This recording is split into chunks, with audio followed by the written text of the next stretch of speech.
तो क्या हाल है guys, welcome back to our channel mister and missus reaction. मैं हूँ काजल। मैं हूँ दीपक। तो आई होप गाइस सारे अच्छे होंगे, बढ़िया होंगे और जबरदस्त होंगे हम दोनों की तरह। और यार चैनल को सब्सक्राइब कर लो, दबा के सब्सक्राइब कर लो। जितने भी आपके नियरेस्ट लोग हैं जिनको रिएक्शन देखने पसंद आए, अच्छे लगते हैं, तो जाके सब्सक्राइब कर दो और उनको भी शेयर कर दो ताकि वो भी सब्सक्राइब कर दे हमारे चैनल को। इतना तो कर ही सकते हो यार हमारे लिए, इतने टाइम से जुड़े हुए हो। बाकी इंस्टाग्राम पे जाके फॉलो कर सकते हो, लिंक नीचे दे रखे हैं। आज की वीडियो का जो टाइटल है वो है अल्लाह पर भरोसा की कहानी। हमने डिसाइड करा था टाइटल मैं बताऊंगी। क्या होगा बट अब हो गया, स्टार्ट करते हैं वीडियो को। तुम हमेशा ऐसे करते। नेक्स्ट टाइम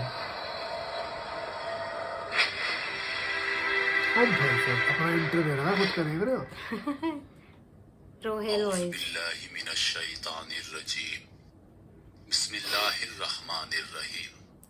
तमाम सुनने और देखने वालों को अस्सलाम वालेकुम। आप देख रहे हैं रोहेल वॉइस चैनल। ओहो। एक औरत कहती है कि मेरा खावन किसी वजह से लंबी मुद्दत के लिए गायब हो गया। उस वक्त में एक कम उम्र बच्ची की माँ भी थी, जबकि मेरा ज़ईफ़ उम्र बाप भी हमारे साथ रहता था। हमारी गुर्बत और मुफलिसी अपनी इंतहा को थी और अक्सर औकात हमारे घर में खाने के लिए कुछ नहीं होता था। अगर हम दोपहर को कुछ खा लेते तो रात को भूखा सोना पड़ता था। सब्र के साथ हम हर हाल में अल्लाह का शुक्र अदा करते थे। एक रात को तो भूख और इफलास ने हमारा वो इम्तिहान लिया जो इससे पहले कभी नहीं लिया था। मेरी बेटी को शदीद बुखार ने आ लिया। बच्ची का बुखार इतना शदीद था कि मुझे अपनी और अपने वालिद की भूख भूल गई। ऐसी बेकसी और लाचारी इससे पहले कभी नहीं देखी थी। बेकरारी हद से बढ़ी तो मुझे अल्लाह तबारक व तआला का यह कौल याद आ गया कि भला कौन बेकरार की इल्तिजा कबूल करता है जब वो उससे दुआ करता है, और कौन उसकी तकलीफ को दूर करता है। जी हाँ, हर किस्म की तकलीफ, चाहे वो भूख की हो, बीमारी की, या गुर्बत और अफलास की हो, या फिर गुनाहों की, कौन है उस ज़ात पाक के सिवा जो इन सब तकलीफों को दूर कर सकता है। ये सब सोचकर मैं उठी और जाकर वुज़ू किया। वापस आकर बच्ची के माथे पर पानी से भीगी हुई पट्टी रखी और अल्लाह के हुजूर नमाज की अदायगी के लिए खड़ी हो गई।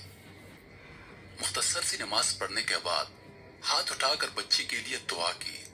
उसके माथे से पट्टी उतारकर दोबारा पानी से भिगोकर रखी और एक बार फिर नमाज के लिए खड़ी हो गई। नमाज के बाद एक बार फिर बारगाह इलाही में दुआ के लिए हाथ उठाए। दुआ से फरागत पर पानी की पट्टी तब्दील की और दोबारा नमाज के लिए खड़ी हो गई। ये अमल मैंने कई बार दोहराया। जब मैं ये सब कुछ बार बार दोहरा रही थी तो किसी ने दरवाजा खटखटाया। मेरा बाप और मैं हैरान हो गए कि भला रात के इस पहर को कौन हमारे घर आ सकता है। मेरे वालिद ने पूछा, दरवाजे पर कौन है? तो जवाब आया कि मैं डॉक्टर हूँ। मैं और मेरा वालिद हम दोनों एक दूसरे को हैरत से देख रहे थे कि भला इसको किसने बुला लिया है। मेरे वालिद ने जाकर दरवाजा खोला। डॉक्टर ने आते ही पूछा कि मरीजा किधर है। हमने सादगी से बच्ची की तरफ इशारा कर दिया। डॉक्टर ने बच्ची को चेक किया। कागज पर एक नुस्खा लिखकर मेरे हाथ में थमाते हुए बोला, लाइए मेरी फीस दीजिए, मैं चलता हूँ। मैंने आहिस्तगी से जवाब दिया कि डॉक्टर साहब, हमारे पास तो आपको देने के लिए कुछ भी नहीं है, बल्कि हमारे घर में तो कई दिन से खाना भी नहीं है। मेरा यह जवाब सुनते ही डॉक्टर गुस्से से दहाड़ते हुए बोला, अगर देने के लिए फीस नहीं है तो मुझे आधी रात को फोन करके क्यों बुलाया? मुझे इस तरह क्यों बेआराम किया तुम लोगों ने? डॉक्टर के मुंह से टेलीफोन का सुनकर मुझे लगा कि शायद डॉक्टर गलती से हमारे घर आ गया है। मैंने हिम्मत करते हुए डॉक्टर को जवाब दिया कि डॉक्टर साहब, हमने आपको टेलीफोन करके नहीं बुलाया, बल्कि हमारे पास तो टेलीफोन ही नहीं है। यह सुनकर डॉक्टर ने मुझसे पूछा, तो अच्छा, क्या ये फलां शख्स का घर नहीं है? मैंने जवाब दिया कि डॉक्टर साहब नहीं, फलां शख्स हमारा हमसाया है। यह सुनकर डॉक्टर थोड़ा सा खामोश हुआ और फिर हमारे घर से निकलकर हमारे हमसाये के घर चला गया और हम शर्मिंदगी से खामोश बैठे रहे। थोड़ी ही देर गुजरी थी कि डॉक्टर एक बार फिर हमारे घर आ गया, आंखों में आंसू और रुंधी हुई आवाज में बोला, अल्लाह की कसम, तुम्हारे घर से उस वक्त तक नहीं जाऊंगा जब तक तुम्हारा पूरा किस्सा नहीं सुन लूं। मैंने डॉक्टर को अपना पूरा किस्सा सुना डाला कि किस तरह मैं बच्ची के माथे पर पानी की पट्टियां रख रही थी और अल्लाह के हुजूर दुआ मांग रही थी। डॉक्टर जल्दी से उठा और बाहर चला गया और कुछ देर के बाद हमारे लिए रात का खाना और बच्ची के लिए दवाएं और कुछ घरेलू जरूरियात का सामान लेकर आया। साथ ही उसने हमें बताया कि उसकी तरफ से हर महीने एक तनख्वाह हमें उस वक्त तक मिलती रहेगी जब तक अल्लाह चाहेगा। जी हाँ, ये अल्लाह पर भरोसे की कहानी है। मेरे मोहतरम अज़ीज़ों, चाहे जैसे भी हालात हों, हमें अल्लाह पर भरोसा करना चाहिए। यकीनन जो लोग अल्लाह पर भरोसा करते हैं, अल्लाह पाक उनकी मदद जरूर करते हैं। मैं उम्मीद करता हूँ कि आप लोगों को वीडियो पसंद आई होगी। मजीद ऐसी वीडियोस देखने के लिए हमारे चैनल को सब्सक्राइब करें और दिन की ताज़ा तरीन अपडेट्स के लिए चैनल पर मौजूद घंटी के बटन को दबा दें ताकि हमारी वीडियोस सबसे पहले आप तक।